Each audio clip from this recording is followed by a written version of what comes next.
Hello, you're watching Shalom World News. I'm Dana Villa from Chicago, USA. Here are the latest headlines from around the world.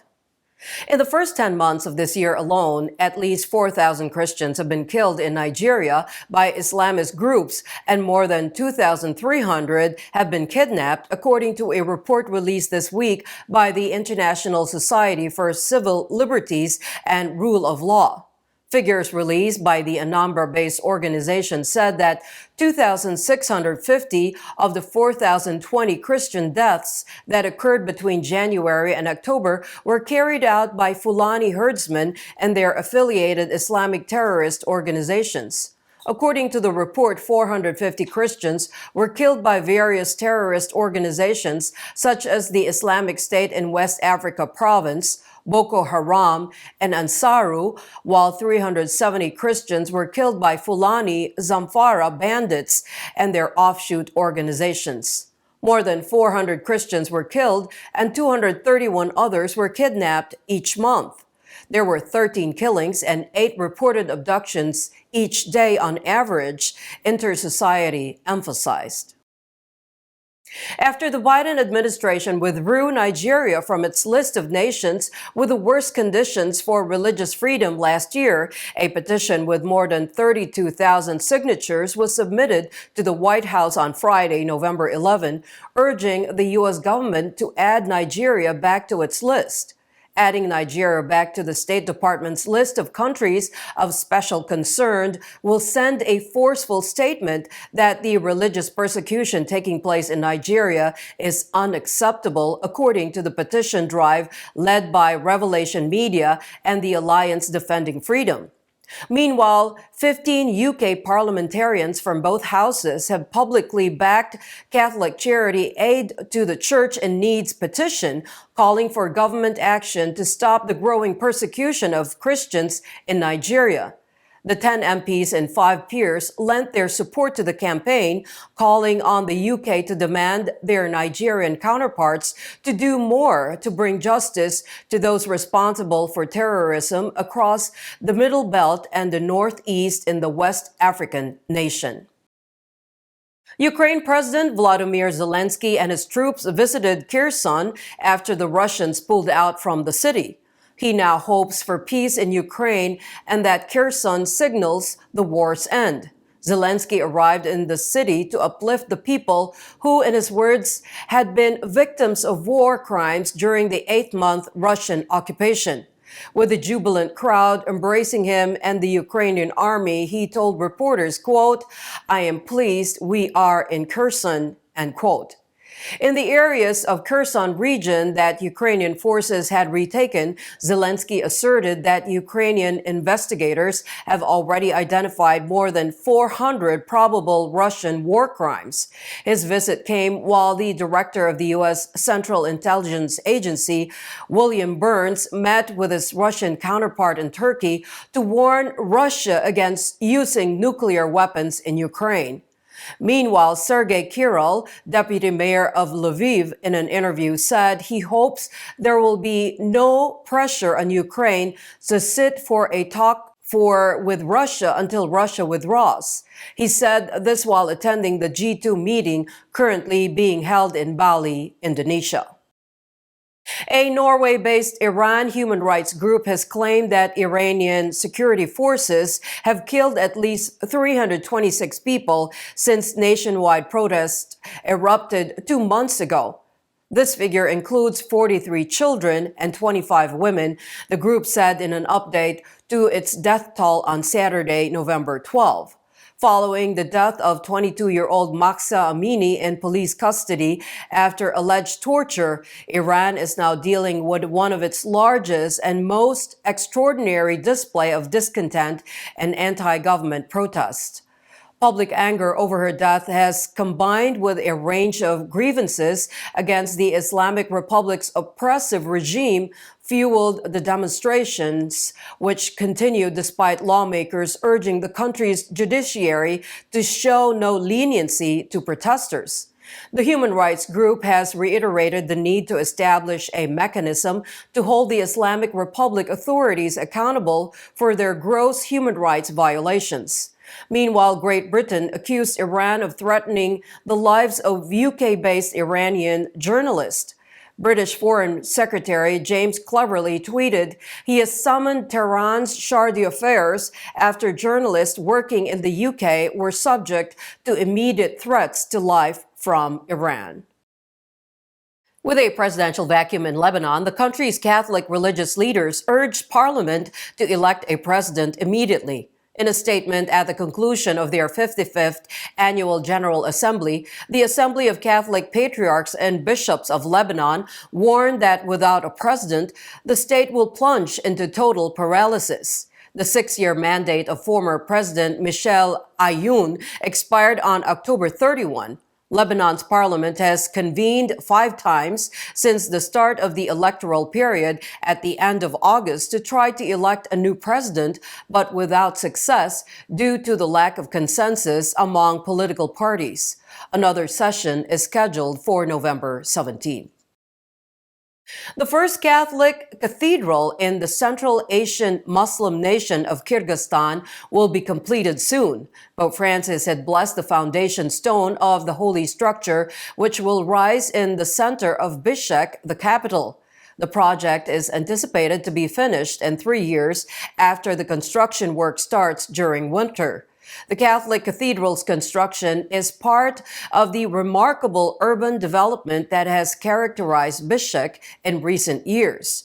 During a press conference to announce the project, the Apostolic Administrator, Father Anthony James Corcoran, S.J., stated that Pope Francis blessed the foundation stone of the future cathedral while he was in Nur Sultan during his recent apostolic visit to Kyrgyzstan.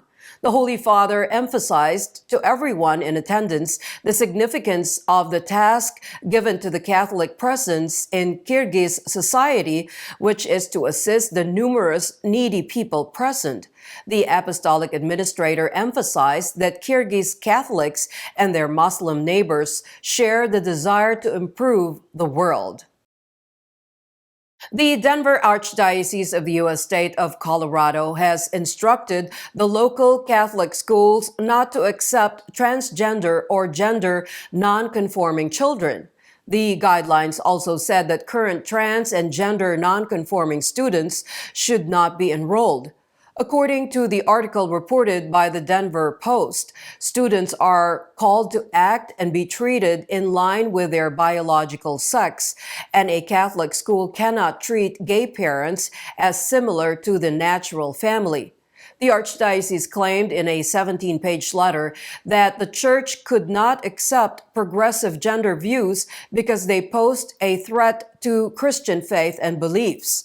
A Catholic school, according to the 2019 document titled Guidance for Issues Concerning the Human Person and Sexual Identity, cannot affirm a student's identity as transgender, gender non-conforming, non-binary, gender fluid, gender queer, or any other term that rejects the reality of the student's given male or female sexual identity. It also calls for schools to demonstrate compassion for gay and transgender kids. It says ministering to LGBTQ children should be carried out with charity and caution while remaining faithful to church doctrine and the truth. Catholic bishops in the Democratic Republic of the Congo urged the faithful to march for peace on December 4th. They also invited the religious to make gestures of solidarity through prayer and fasting as the country undergoes severe insecurity problems. In a statement released on November 11 at the end of the extraordinary plenary assembly held in Kinshasa, the members of the Congolese National Episcopal Conference lamented the ongoing violence in the country. The Congolese National Episcopal Conference said the situation is serious.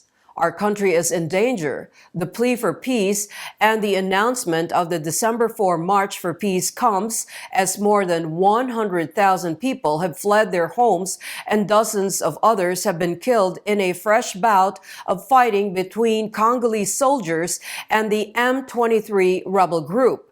They invited Christians and all people of goodwill to fast, to pray, to make gestures of solidarity with those displaced by violence.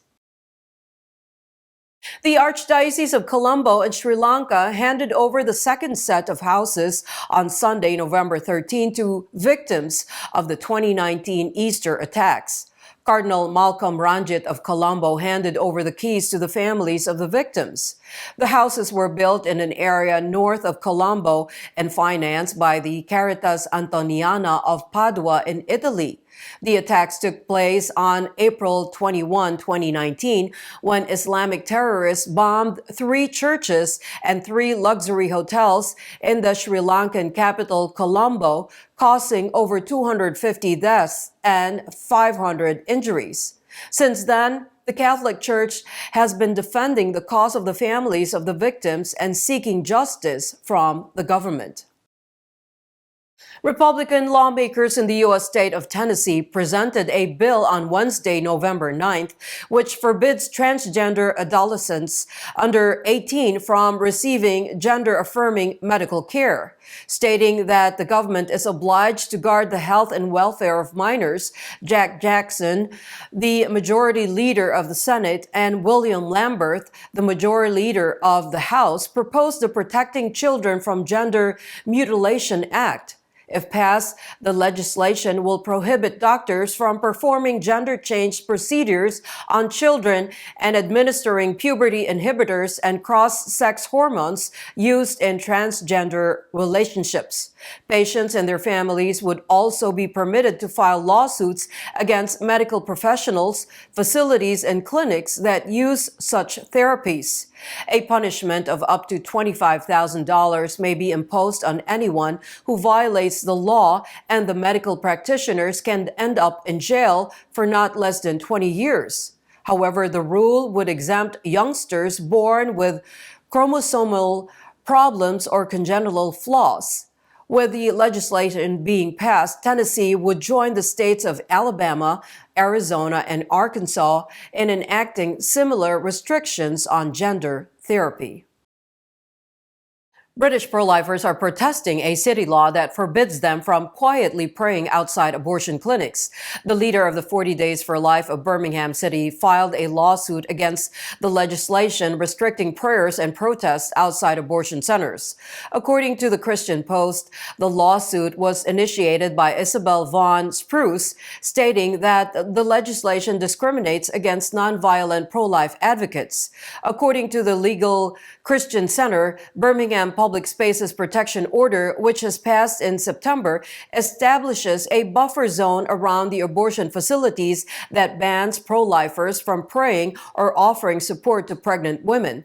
They added that the violation of the order may land pro-life activists in prison for up to 6 months. Meanwhile, the British Parliament is reportedly discussing a similar law that would forbid pro-life outreach near abortion facilities nationwide this fall, according to the Christian Post.